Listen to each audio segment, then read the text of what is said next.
Hey, today I'm gonna be talking about Eternal Darkness, Sanity's Requiem. It is a GameCube exclusive game, came out in 2002, and I heard a lot about it. Uh, First and foremost, I should say that I am a huge Resident Evil fan.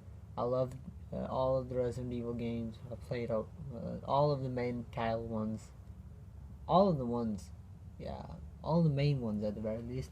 And I love the survival horror in them. So when I heard this game also was similar to it, but had a few new things to it, I was like, yeah, maybe I'll enjoy the game. So I was putting it off for a while. Then I was like, yeah, I'll play it now. So I finally got around to playing it. Now I've played it. Now I want to talk about it. So it is a survival horror game. Now the game, first of all, I didn't know much about the game. The only two things I know were it was a survival horror game and it had a sanity meter, which was a big thing at the time. Basically, it was a fourth wall breaking thing that made it. Basically, was the thing that made it popular. Like, it was not the first type of game to do this. I believe. I don't know. If someone knows, someone knows. So it was a okay game. It was decent. Here's the thing. I wasn't expecting much because again, it is an old game. 2002 isn't. It was like what, like 18 years ago. Jeez, that's a long time. So yeah. Um, the gameplay is pretty simple and straightforward. You just aim with your weapon and just hit whatever the enemies are. Now, I think I should start with the most important thing, the story, I guess you could say, because this is an interesting story. Now, first of all, the story is the way the story is presented is very unique. Basically, your main character is a girl named Alex, if I remember correctly. I can't remember the name, so I probably won't remember any of the character names. So, yeah. So, you play as this girl who finds out her grandfather died, goes there. Then she's in this huge mansion, and you just have to find what's going on here. And through diary pages, pages from a specific book you read specific book pages that tell different stories, and you play. You basically play the stories that she is reading, and that's pretty much the game for the most part. And then you go back and forth from playing parts from these stories where these characters, these other things happen, and they slowly, gradually come back in time. Like the first like Egyptian time, I would say, like the pyramid era, like I don't know, but yes. So the time, so different eras. It's in all the scenarios take place in different eras, and you find out more about the story and such. I won't talk about story here because while it is an interesting story, it does feel a bit.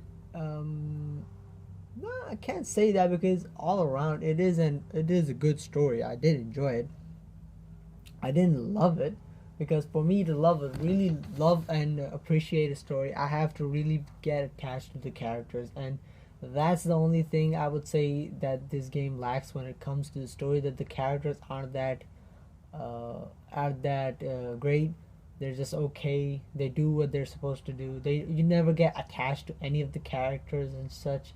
Like whenever I think about characters and characters I like and I want to remember, I think about like that's the thing that I'm gonna remember. Like that's the most important thing for me when it comes to a story. I don't remember the story most of the time. I remember the characters in the story. So, like take for instance, yeah, I really can't remember all everything that happens in the Resident Evil game, but I remember Leon Kennedy, the character. I know what he did, what he was like, what his personality was like. That left an impression on me. And sadly, this game really doesn't do that. At least none of the characters felt like they could like capture me, like at the very least. But again, the story was interesting. There was some interesting developments. There's some twists and turns. I really liked it at the end. And yeah, it was good. So that's that. The story's okay. It is a Lovecraftian inspired story, if I remember, because it doesn't. It's not like this one small demon. It's very grandiose. That's what I'm gonna say. It's a very grandiose story made in a very what was the word, compact, in a sense. Like the mansion is really small, but the scope of the bigger picture of the story is really big, like galactically big, you could say. So, aside from the story, let's get to the gameplay. Now, the gameplay is satisfactory at best. Okay, sadly, the best part about the survival horror experience is that you collect things that help you, enable you to basically survive for more longer. At least help. The more you scavenge, find shit and stuff, the more you are making it easier for you to survive, because now you have stuff and you are saving your stuff for the harder encounters in the game. That's pretty much what the survival horror genre, the Resident Evil, specifically the Resident Evil style survival horror genre, revolves around, right? You you basically find equipment, items, and then the more the cautiously you use them, the better it is, because you might run out of weapons and ammo and stuff and health packs and stuff. But sadly for this game, it doesn't really get to that point. Like like I said, the game is broken up with chapters, and each chapter has a specific character and his own story and his own gear and stuff. So nothing ever carries over. So there's no incentive to like find everything and do everything. There are specific, very specific things that you can find that will help you, but they're never really that big of a deal. At the very least, I didn't find them. But for the most part, it is okay. The combat is fine. It's like aim and just attack. It's like nothing really. I will say it doesn't have any tank controls, which is kind of good, because tank controls can be hit or miss. I personally don't mind tank controls that much. Like, I played Resident Evil 1, 2, 3, and I never bothered me. The tank controls, they were fine. I thought they were okay. Like, yeah, I can see why people kind of dislike them, because they make your character very slow, very sluggish. But for the most part, it added to the horror in a sense, because your character isn't this nimble, very agile person. It's a very slow character. So seeing these really fast creatures coming at you and you can just barely run away from them makes the tension in the game very good. Well, sadly, in this game, that's not the case. Your character can basically outrun every enemy in the game, aside from the fact when you're like low on health and stuff. So for the most part, that's it. But again, the combat, while I was interested. I was really surprised when they showed that you could target specific parts of the enemy, which was like, huh, that's pretty cool. But sadly, the thing was that that never really led to anything. For the most part, every enemy basically hit him on the head. That's the best way to do it, and that's pretty much it. You never need to use specific body parts or anything like that to really take advantage of that. Fuck you, dogs.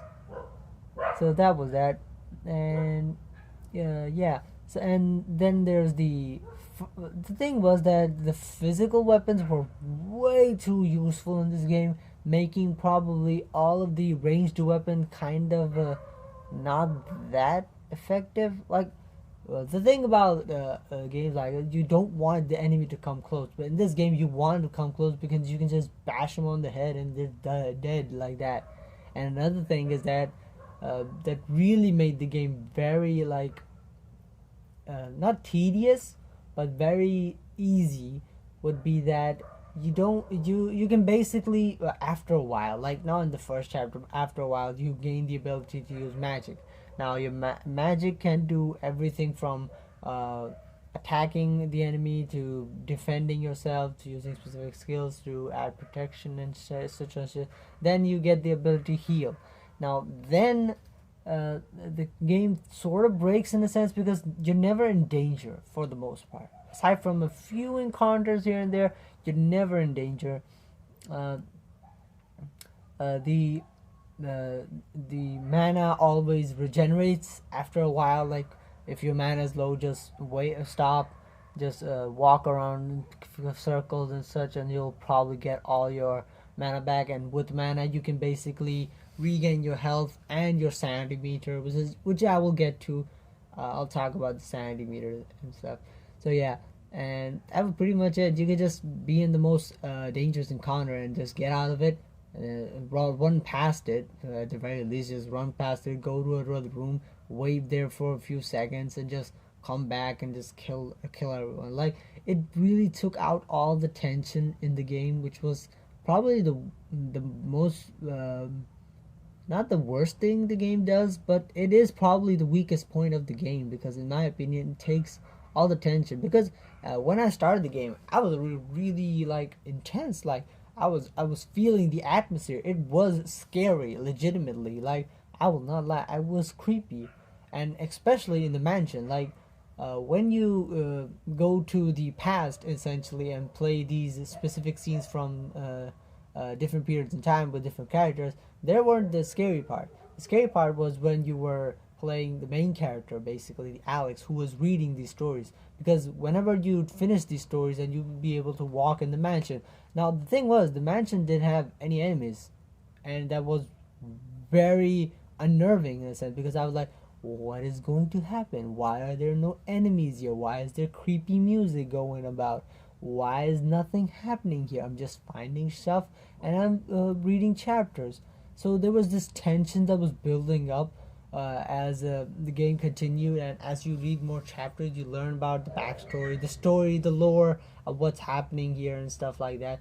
But yeah, that was pretty much the best part. But then you slowly realize that, yeah, the enemies can't do all that much. There aren't a lot of enemies. Like, there is a choice in the game that basically where you have to choose what type of enemy you're going to face. The last boss essentially is what the last boss is going to be. Not the last boss, but the kind of the main antagonist, you could say, not the boss. Okay, so yeah, that was, so the enemy variety was very like, I probably can count them on my finger, like 5 or 6 types of enemies for the most part, if I remember correctly. Yeah, I'll edit on the how many enemies there were, but yeah, there weren't a lot, like, for the most part, for the first playthrough. Yeah, so that was it. And then there's the gimmicky part of the game, which is the, I guess you could say, the selling point of the game, which is the sanity meter. Basically, it's a sanity meter where whenever you encounter enemy, a certain enemy encounter always takes some part of your sanity, and you can gain that sanity by killing that creature yourself,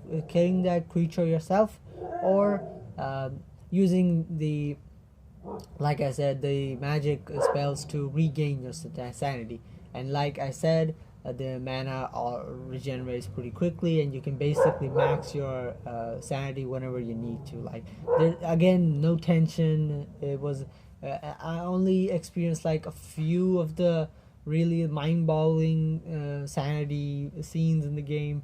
There weren't a lot, sadly, because again, I could always use magic to refill my sanity, and I'm the person who's just gonna be always ready for shit. So I was never gonna be like, no, I'll keep my sanity low just to experience something that the game should do for me. Like, I'm basically making the game hard for myself through my own choices, which should not be the case in any way. So yeah, that's pretty much it. All I have to say. All around, it's an okay game with a pretty fun premise and stuff. Yeah, I enjoyed it, but again, I was a bit disappointed, not because of the, you could say, gameplay, because it is an old game. I was expecting it to be a janky here and there, but for the most part, yeah, it was okay. The game looked good, sound good. Yeah, the voice acting was also great. So yeah, props to them. So yeah, pretty much that's all I had to say. But again, the sanity meter thing was I was expecting more, I guess, but it was just satisfactory at best, in my opinion. The rest of the game was pretty cool. The story was great, the interesting, not the characters, but the story itself was pretty interesting.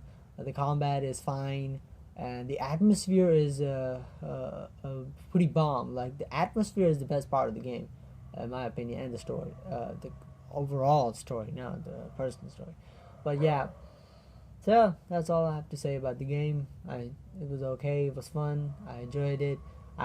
It did have specific endings you can get, but for the most part, again, like I said, the game didn't capture me more in the gameplay loop. Basically, it was fine. There was nothing really that captured me. So yeah.